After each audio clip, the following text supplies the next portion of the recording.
자, 조금 전에 이서준 기자와 얘기할 때 실제적 경합 이렇게 말씀을 드렸는데 실체적 경합은 피의자 한 명의 여러 행위로 인해서 여러 가지 범죄가 발생한 경우를 뜻합니다.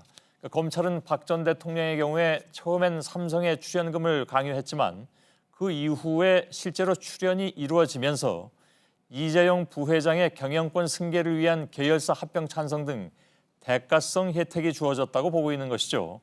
영장 내용에 따르면 결국 박근혜 전 대통령이 각 단계별로 강요와 뇌물수수 등 여러 가지 범죄 행위를 저질렀다는 판단을 한 것으로 확인됐습니다.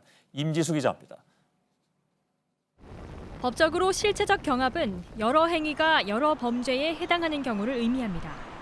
예를 들어 대낮에 남의 집에 들어간 뒤 물건을 훔치면 집에 몰래 들어간 행위는 주거 침입죄가, 물건을 훔친 행위는 절도죄가 각각 성립됩니다.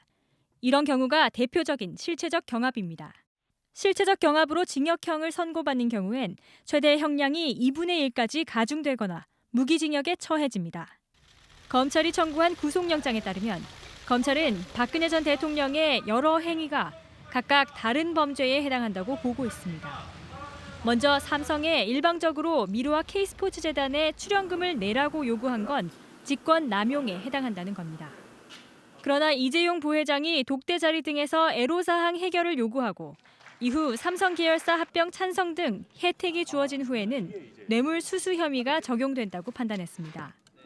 또 삼성이 최순실 씨 딸 정유라 씨에게 승마 지원 명목으로 213억 원을 약속하고 실제로 78억 원을 지원한 행위에 대해서도 제3자 뇌물이라는 별개의 범죄로 포함시켰습니다. JTBC 임지수입니다.